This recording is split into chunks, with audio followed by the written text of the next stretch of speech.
Hey there, fellow book nerds. Welcome back to another book recommendation video of the month.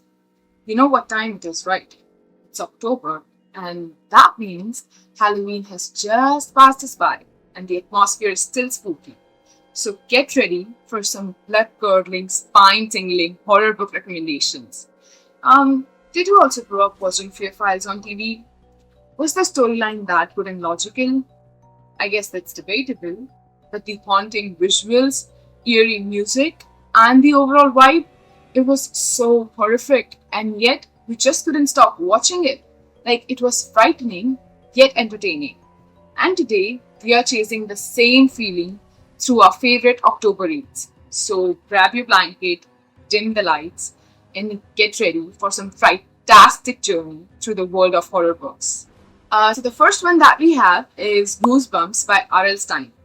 Now, if you grew up in the 90s or early 2000s, I'm willing to bet that just hearing that word sends a shiver down your spine. Because it is that series that introduced an entire generation to the thrill of reading. Like, I remember when I was in school, I issued these from my school library and I would absolutely devour them in a day. Like, they were that good. And it was just like those creepy covers and haunting little stories that were just chef's kiss. And if you were to ask me what was my favorite one, I would say it was The Son of Slappy. It gave me major qualms. And then I saw a movie that was made about it, even more horrific. So if you're ready for a nostalgia trip that's equal parts spooky and heartwarming, grab one of these Goosebumps series. You'll be transported back to those days of childhood wonder where the world was full of creepy crawlers, haunted houses, and the monsters were only those that were hidden under your bed. So next up is the very famous book by Stephen King, the master of horrors, It. So it is basically the stuff nightmares are made of. Like, it's not just a horror story, it's an amalgamation of all the childhood fears. So the story is basically about an entity or something that haunts the children of from a small town of Derry in Maine. The story basically alternates between two timelines. One in 1950s, where a group of children first encounter this monster, and then in 1980s, when they return back to the town to confront the monster as adults. And so the entity basically takes the shape of Pennywise, the dancing clown, but it can shapeshift into anything what the person fears the most. Like, the Bogart in Harry Potter, like that takes the shape of what the person fears the most. But imagine now if there is no spell to ward that Bogart off. There is no Patronus that you can conjure that would drive away the feeling of facing your darkest fears. How horrific would it be? And Stephen King has brought that horrifying feeling to life. And the writing style of Stephen King is very real. It feels like you are with the characters fighting for your life. Like, my heartbeat didn't even drop once while reading it. And to be honest, I couldn't even finish the movie. I haven't till now. Sorry, but I like my clowns in the circus, not under the sewers. Moving on is Metamorphosis by Franz Kafka. I know it's not a horror book in the traditional sense, but it does leave behind a feeling of unease. Like, it's a story that talks about the terrifying experience of human reality. And honestly, what could be more horrifying than the reality of the actual world? So talking about the book, imagine one day you wake up trapped into your own body, but it's the body of a grotesque insect, a beetle. And I would say, like, it's not even a butterfly that you could somehow come to terms with their aesthetic appearance. It's a grotesque insect. So the story is not consisting of like ghosts or jump scares, but the terrifying aspect of the book is actually the gradual unraveling of the main character's sanity and his family's reaction to his transformation. An absolute disaster of support from their side, if I'm being blunt. So it's a story that preys upon our deepest fears and insecurities like rejection, isolation, and the fear of the unknown. It's a real yet a very strange book. So if you're looking for a horror story that does not rely on ghosts, but instead on the terrifying reality of human experience, Metamorphosis is your go-to nightmare. The next up is the story by Edgar Allan Poe titled The Telltale Heart. It's a very short read, an easy and quick read, and it's a bone-chilling narrative of where the line between sanity and madness blurs. So the story basically follows an unnamed character who's convinced that he's sane. We all know how that goes. And he has an unhealthy, specific obsession with an old man's vulture like eye. And this obsession spirals into madness and results into a gruesome act. And story so is basically about descent into the labyrinth of a disturbed mind and the guilt, paranoia, and the fragility of human life. The author masterfully builds an atmosphere of dread, and each word in the book is carefully placed. Considering that the book is a very short read, like I would say it's a 5 minute read. I actually read in a blog somewhere where the person was like, "There's a difference between yikes, that was unsettling, creepy, and then there's let me just go check behind my shower curtain real quick before I go to sleep. No reason, it's just something that I need to do, creepy." Yeah, the book definitely falls in the second section. Okay, so the next book is Rebecca by Daphne du Maurier. I read it when I was in 10th grade, and I would say the book did leave me questioning what just happened. So the book is actually a classical literature where the unnamed protagonist, yeah, she is not named throughout the story, marries the wealthy Maxim de Winter, and who owns a large estate on the coastal side.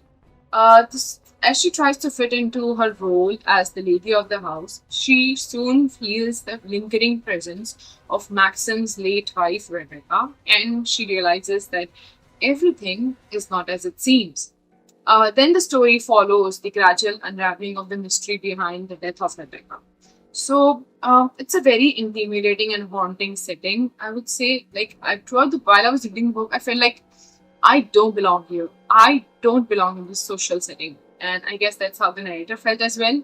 It very much gives the vibes of medieval Indian Havelis that are like shrouded in secrets and stifling under the burden of the truths. The estate very much gave that vibe. And the writing style of the author fits perfectly to create that atmosphere of dread and left the readers questioning what would happen next. Is somebody gonna die? What would happen next? So do check out this book if you're into gothic thrillers. Moving on, we have a book set in the post-apocalyptic world. I do have mixed feelings towards this genre, but this book had a very gripping premise. For the fans of The Quiet Place, the movie, where the story is basically like you can't speak, you can't make even a tiny bit of sound, otherwise the creature or the monster will come and find you. Those who like that movie would definitely love this book. So in this book, you can't see. Like if you see something, there's an unknown threat that lurks in the outside world. And if you see it, you'll descend into a spiral of madness and self-destruction. The author deliberately leaves the nature of the threat vague, so creates more the feeling of dread and unease. And like the readers are left wondering, what could it possibly be and how does it function? Well, good luck finding that out. So the book follows Mallory, who at the time of the crisis finds out that she is pregnant, and then she takes her two kids, a boy and a girl, who are named Boy and a Girl, to find a safe house, a sanctuary for the people in this post-apocalyptic world. There are some strict rules to follow, like never leaving without a blindfold on, never looking out the windows and all. So the story is basically a tale of fear and survival in this post-apocalyptic world and keeps your heart throughout. Do check this out. Lastly, there's this recent book that I've read called The Midnight Club by Christopher Pike. It's not a horror book in the traditional sense that it has ghosts and all, but yeah, it does keep the reader wondering about the possibility of it. So the setting of the book is basically in Rotterdam, Holland. It's not a hospital, it's a hospice where teenagers with terminal illness are like admitted so they have a comfortable environment to die. Yeah, I know, the premise is very dark. So there's this midnight club, which is a group of 5 teenagers who meet at midnight to tell and share weird and horrific stories. So it's basically like camping, but more ominous. So one night they make a pact that if one of them dies, they will try to contact the others from beyond the grave. And I would say the first half of the book is normal. Well, as normal as it can be with the threat of looming death. And the setting of the book is like generally morbid because these are not happy teens. They are living away from their families and they are sick. So it's actually the second half where the book picks up as the midnight stories get too real. Like it's the point where the realities and the stories gets mixed up. And in the end, the readers realize how we are all connected in some bizarre way. Like it's the stuff of Booknerds and all. So the themes it deals with are actually quite serious and deep, not something you would find in a traditional horror film. So do add this book to your bookshelf because it has a very unique storyline, which is scary, heartbreaking at the same time. And that brings us to the end of our monthly wrap up. Do check out these stories that are sure to mess up your sleep schedule. Sorry, but that's what you signed up for, and that's what being a reader entails. You can also check out Book Nerds on Instagram, Facebook to get more updates about the world of books, emerging authors, and so much more. Also, check out our newly revamped website. The link will be in the description below. If you're looking for more thrilling book recommendations or want to join a community of like-minded readers, I cordially invite you to join the Book Nerds online community. It's a place where you can share your recommendations, discuss your favorite books, and meet with people who share the same love for the world of books as you. And you can join it through our website, and it's a literary heaven for all the readers out there. So, friends, until next time, stay curious, stay passionate, and keep exploring the world of books.